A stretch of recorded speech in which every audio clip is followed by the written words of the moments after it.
Hey guys, it's from experience. Most people are living someone else's life, and they have no idea. Not because they don't care, but because the expectations of who you're supposed to be and where you're supposed to be by now get so deep inside your head that they start to feel like your own thoughts.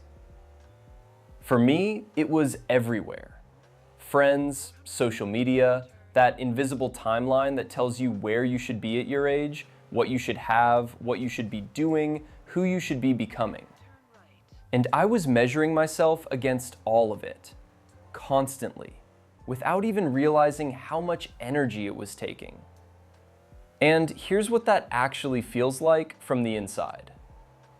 It's exhausting, because it never feels like enough. You hit one thing and the standard moves. You reach one level and there's already someone making you feel like that level doesn't count. There's always another benchmark, always another version of success that makes the one you're building feel small. And slowly, you start to lose track of what you actually want, because you've been so focused on meeting expectations that you never stop to ask yourself whose expectations they even are. I didn't ask myself that for a long time. I just kept running toward things I thought I was supposed to want, because everyone around me seemed to want them too. And when I didn't have them, I felt behind, like I was failing at something I didn't even consciously sign up for. And the worst part is that nobody forces this on you. It just gets absorbed through what you watch, what you scroll through, who you spend time around, what gets celebrated in the spaces you exist in. And slowly, without you noticing, it becomes the lens you see yourself through. Not, am I growing into who I want to be, but am I keeping up? And that question, am I keeping up, is one of the most destructive things a person can build their life around, because it has no real answer. There's always someone ahead of you by whatever measure you're using. Always someone younger doing more, always someone further along on a path you chose without ever really choosing it. And what I noticed about the people around me who were trapped in that comparison, they weren't unhappy because their lives were bad. They were unhappy because they were living by a standard that was never theirs to begin with. Someone always making them feel inferior. Someone always a step ahead. Someone whose life looked like the version they were supposed to be reaching toward. And they were exhausted by it, the same way I was. The shift for me came slowly. It wasn't one moment, it wasn't one conversation. It was more like I started changing what I was consuming.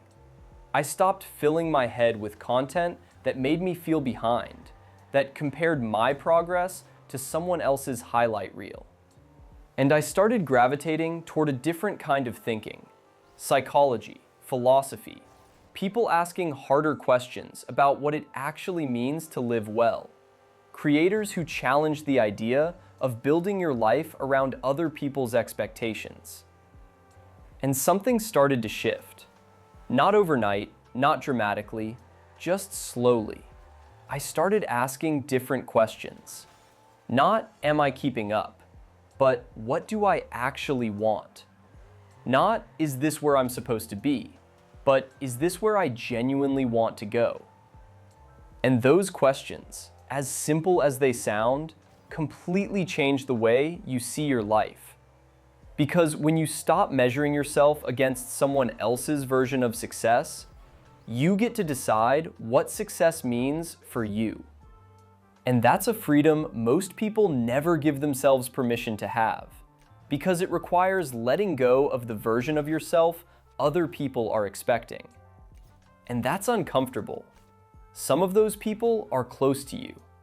Moving in a different direction than they expected takes more courage than most people realize. But the alternative is spending your whole life building something that was never really yours.